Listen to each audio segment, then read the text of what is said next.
pemilu Amerika Serikat menjadi perhatian kalangan internasional karena pentingnya posisi AS sebagai negara demokrasi berpengaruh. Ketua Bawaslu RI dan dosen Universitas Andalas menyambut baik kesempatan untuk melihat langsung penyelenggaraan Pilpres di TPU dari sebuah lembaga pemerhati pemilu di Amerika Serikat. Berikut kita simak laporan Yuni Salim dari VOA. Sistem registrasi pemilih di Amerika Serikat yang terpusat sebagai catatan elektronik menjadi hal positif yang patut ditiru dalam proses pemilihan di Indonesia.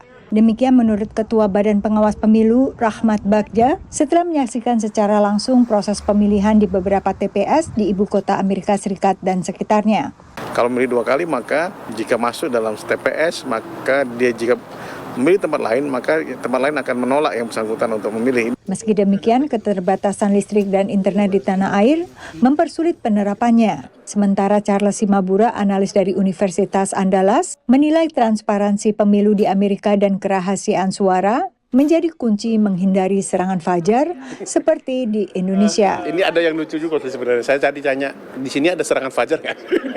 Itu orang bagi-bagi duit ke pemilih seperti di Indonesia ya. Nggak ada katanya. Baik Rahmat maupun Charles berada di Amerika atas undangan IFES, Yayasan Internasional untuk Sistem Pemilu, untuk melihat pelaksanaan pemilu bersama ratusan pengamat lainnya dari berbagai negara. Undangan IFES atau Yayasan Internasional untuk Sistem Pemilu bagi para praktisi pemilu dan pakar lainnya dari berbagai negara termasuk Indonesia, selain untuk menyaksikan proses pemilu di Amerika secara langsung, juga untuk memberikan perspektif dan perbandingan pelaksanaan pemilu di berbagai negara yang menggunakan sistem pemerintahan yang demokratis. Menurut Andrew Cobb dari IFES, forum ini bisa menjadi ajang saling belajar. There's no one system of elections. No country in the world runs elections the same way as any other country. And that's the strength of democracy, that we have many different systems that give us a laboratory where we can learn from each other. Bagi Charles Simabura, melihat langsung proses pemilu menjadi pengalaman berharga. Biasanya kita hanya baca dari literatur dan atau juga kita nonton di televisi saja. Dan memang menarik pemilu Amerika ini, terutama di Indonesia ya. Seperti bagi saya kayak kita nonton bola itu. Pengamatan ini lalu bisa menjadi masukan untuk pelaksanaan pemilu maupun pilkada di tanah air. Kita lihat ada pemasangan alat peraga, tidak boleh di pohon. Nah, ini menarik ya.